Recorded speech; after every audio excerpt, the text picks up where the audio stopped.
En die volgende oomblik sê die Here vir my, daai gevoel wat jy voel, van jou huweliksmaat wat afsterf, is presies dit wat ek voel, elke keer as julle, wat die bruid is van God, moetswillig kies om te sondig teen my. Dit is my bruid wat afsterf.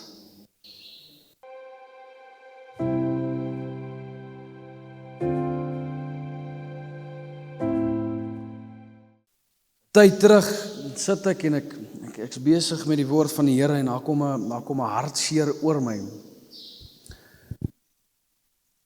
Van mense wat afgesterf het en mense wat ek om my sien wat ander mense naby aan hulle verloor, sommige van hulle eggenote verloor en so aan, en veral dit is redelik deesdae verskriklik op veral my Facebook as ek daar deurskrol. Hierdie een het sy huweliksmaat verloor en aan die dood hulle is afgesterf en so aan. En vir 'n oomblik dink ek by myself, as my vrou moes sterf, hoe sou dit voel? Hoe sou dit wees? Ek is nou eers amper 'n jaar getroud. Ek stap wel al 12 jaar op pad saam, sien, dis hoekom ek verstaan. Hoe kan ek dit stel? Dis ook, sê weer? Ja, verstaan, is soos ek is, verstaan, rustig, stil, skaam, teruggetrokke, verstaan, daai tipe goeters. Want ek kom al 12 jaar saam met haar, so in elk geval. Maar ek dink by myself, as ek haar sou moes verloor, alles is net 'n jaar getroud, ons stap al 12 jaar die pad saam. Ek weet nie, kan ek my lewe indink soos dit hê. Dit sal soos 'n skering voel, soos 'n, jy's nie meer heel nie, jy's nie meer, dit sal 'n verskriklike seer moet wees, en ek bid, ek moet my eerste dood, en nie sy nie, want dat sy deel daarmee. Maar okay, ek joke. Punt is, daai seer ervaar ek toe vir 'n oomblik van jou huweliksmaat wat nie meer daar is nie meer daar gaan wees dan nie. Wat aan? Daai seer van om iemand af te sterf, of ek dink julle verstaan daarom wat ek sê, oor te gee, te verloor aan die dood. En die volgende oomblik sê die Here vir my, daai gevoel wat jy voel, van jou huweliksmaat wat afsterf, is presies dit wat ek voel, elke keer as julle, wat die bruid is van God, moetswillig kies om te sondig teen my. Dit is my bruid wat afsterf. Ek dink nie enige van ons hou van daardie gevoel van om iemand aan die dood te verloor nie. Niemand van ons doen nie. Niemand van ons, as jy 'n keuse gehad het, Jacques, as jy 'n keuse gehad het, sou jy wou mense gekies het, jy luister nie, ek wil jou aan die dood verloor. Sou jy dit gekies het? Nee. Okay, Wayne, wat van jy? Nee, Andrie, wat van jou? Nee, Willem, jy? Theo, jy? Pierre, wat van jou? Okay. Maar ek en jy het 'n keuse of ons, wat die bruid van Christus is, gaan laat afsterf. En God deur daai gevoelens weer eens sit van sy bruid wat sterf. Elke keer wat jy jou volgende sigaret vat, elke keer wat jy jou en dis iets wat mos nou nie gesien word nie, daar in die kamer sit, terwyl niemand sien nie, en jou laaste bietjie data uitkyk op porn. Dit is waardeur jy God elke keer sit.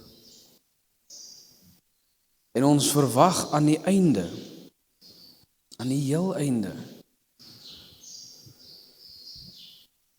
verwag ons, God moet net genadig bly. en bly en bly. Hier is die skok. Openbaring 22 vers 10, vanaf vers 10. Hy sê verder vir my, moenie hierdie boek met die boodskap van God geheim hou of liewer wegsteek nie. Okay, vra jouself die vraag, is jy besig met evangelisasie of nie? Is jy besig om die woord van God geheim te hou of nie? Maar ek wil aangaan, hou net daai daarso. Die tyd dat dit alles moet gebeur is voor die deur. Laat die een, hoor baie mooi, is dieselfde God, dieselfde Jesus wat gesê het, as julle na my toe wil terugkom, deur Samuel gespreek het en gesê het, as jy wil terugkom na my toe, los dan die vreemde gode, los dan die dinge. Hoor mooi wat hy sê nou in Openbaring. Hy sê, laat die een wat die verkeerde dinge doen, dan maar daarmee aanhou. Laat die een wat walglik wil wees, moet dit dan maar wees. Die een wat reg leef, moet so aanhou, en die een wat net vir God wil leef, moet so bly leef. Maar kyk, ek is op pad, en ek kom gou, sê Christus. My lys van wie beloon moet word, bring ek saam. En ek sal elke een gee, dit wat hy volgens sy optredes verdien. Dink baie mooi daaroor, jou optredes. Gaan jou naam op die lys wees, die Jesus sê kom. Of gaan jy die een wees wat so bietjie swaar kry? Ek sê so bietjie swaar kry, jy gaan geweldig swaar kry. Wanneer Christus die dag sê, ek gaan nou vir jou gee, wat jou optrede verdien. Gaan jy deur daai poorte ingaan? Gaan jy swaar kry wanneer God sê, ek gee nou vir jou dit wat jou optrede verdien? En gaan jou naam op daardie lys wees van mense wie God gedien het, wat Christus saambring, wie hy wil beloon. Die help jy bou die plek op, die plek van God op, deur finansies te gee vir die plek, en deur te swys hierso, en deur 'n stoor op te sit, en deur in die kombuis te werk, dag in, dag uit. Maar jy het nie werklike verhouding met Christus nie. Dan beteken dit alles niks. Gaan herkou aan die boodskap, aan dit wat gesê is, gaan dink baie mooi, en gaan dink baie mooi, as jy op die regte plek, is jy daar waar jy veronderstel is om te moet wees. Onthou julle, ek het julle gevra gister, gaan bid die volgende, en ek het gesê, gaan vra net vir God, Here Jesus, wat is daar wat tussen my en U staan?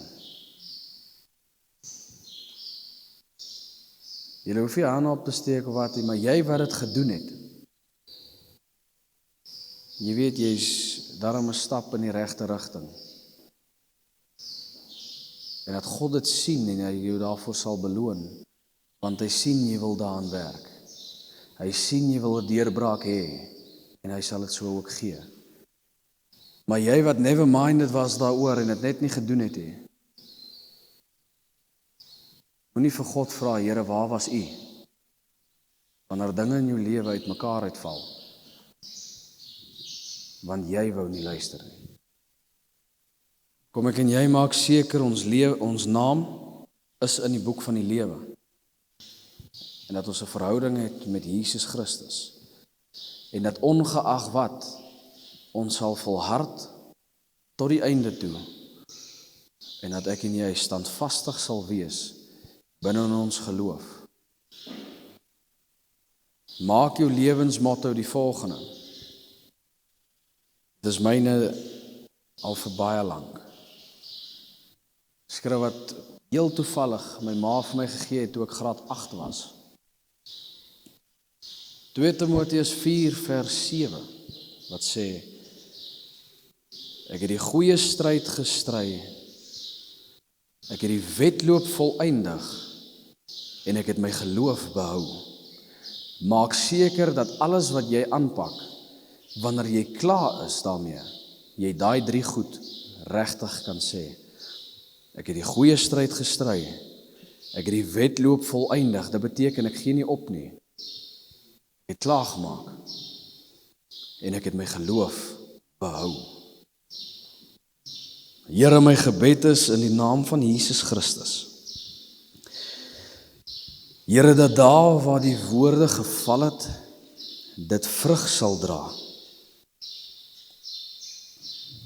Dat daar waar het geval het, Here, elke persoon wat die moeite doen om dit te laat groei, die vrug daarvan sal dra. U sê in die woord, dra dan vrug wat by die bekering pas. Vrug wat by die bekering pas, is die vrug van die Gees. Dit is love, joy, peace, patience, kindness, goodness, and self-control, and gentleness. Here, laat dit sal wees wat deur ons lewens manifesteer, en niks anders nie. Here, maar dat ons ook in gedagte hou, U sê in die woord, wanneer Christus by die boom kom en hy sien dat daar geen vrug anders nie, sal die boom afgekap word en in die vuur gegooi word. Here, my gebed is regtig dat elke een van ons sal seker maak dat ons lewens, ons bome vrug sal dra in die naam van Jesus Christus. Lei U ons in hierdie week. Here, kom gee vir elke een vertroosting waar vertroosting nodig is. Kom gee vir elke een deurbraak in hulle lewens, die wat werklik ernstig is en die vreemde gode agterlos. Forgiveness, In die naam van Jesus I Christus. won't let it go. Help my eyes see grace poured out from heaven's throne.